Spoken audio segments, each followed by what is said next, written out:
Now you can see lack of copper result in Menkes disease. So what is this Menkes disease? Menkes disease is because of deficiency of copper inside cell. How does deficiency happen?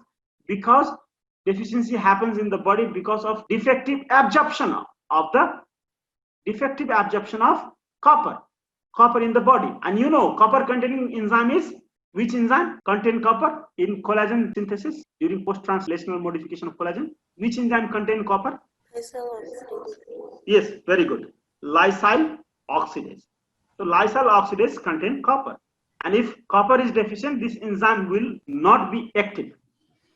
So collagen defect can be there. All type of collagen, as you have seen the collagen defect in kyphoscoliotic type of Ehlers-Danlos syndrome, the same you can see. All collagen will be affected. So this is called Ehlers-Danlos syndrome type 9. Okay, this is called Ehlers-Danlos syndrome type 9, Menkes disease. So you can remember Menkes like monkey. So that you will remember the thing for longer. So you distort the terminology, sometimes you will remember for longer time. So ATP, this is actually what will happen. This is because of defect in a protein that is helpful for transportation and absorption of copper. So this protein is called ATP. You will easily remember this terminology ATP. Just add a number of days that is present in a week, 7, and then you add first letter of your alphabet, ATP7A, ATP7A, and it is X-linked. So you can remember how it is ATP7A. So you make this A look like X, full this. So you can remember easily. ATP7A is related to X-linked. It is X-linked. It is present in X chromosome. This protein is derived from X chromosome. So this is X-linked chromosome, and it is because of ATP7A. So it is a transporter, like active transporter. And so what will happen because of this enterocyte? Actually, absorption will happen in enterocyte, but from enterocyte, this copper will not go into the blood circulation.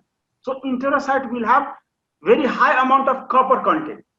Intestine will have very high copper content. Even kidney will have very high amount of copper content, but the copper will be absent in circulation. So this is a very peculiar feature in Menkes disease. So you can see the protein is derived from ATP7A is derived from this X chromosome. In Menkes disease, this is ATP7A. You can see this is ATP7A protein. And what does this do? So when whatever copper is absorbed through this endosome, this copper will be transferred into the endoplasmic reticulum, and this copper will be loaded inside the endoplasmic reticulum, and then that copper will be actually excreted into the circulation. But if this protein is not there, what will happen? This copper will not get into the endoplasmic reticulum, and ultimately it will not get out of the enterocyte, and thus there will be very high amount of copper inside enterocyte, and even in renal cells, but not in circulation. If it is not in circulation, so you will have a deficiency of copper.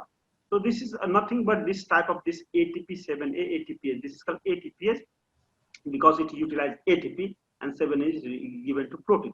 It is a positive cation transporter because copper is positive cation. So this is P-type ATPase. It is called P-type ATPase. Now you can see the presentation. You will see, that all type of collagen will be defective, and this copper is also not only required for collagen.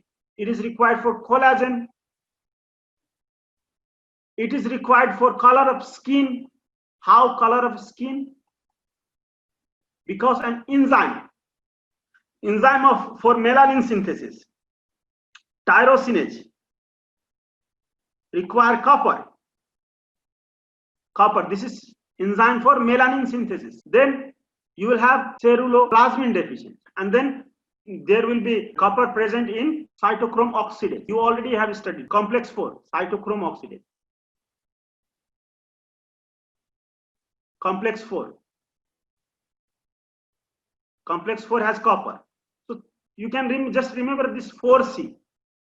Okay, 4C, remember 4C. Even if you forget this, no problem. Remember at least 3C. Color of skin, collagen, and then cytochrome. This copper defines this. In addition to collagen, it also is required for producing color of skin and then producing energy inside the mitochondria. If energy is deficient, you see the most energy requiring tissue is your nervous tissue. Your central nervous tissue. So what will happen? Neurological degeneration you will see because of lack of this energy, and other mechanism will be there, but energy is also there. So because of lack of energy, you will have restricted growth.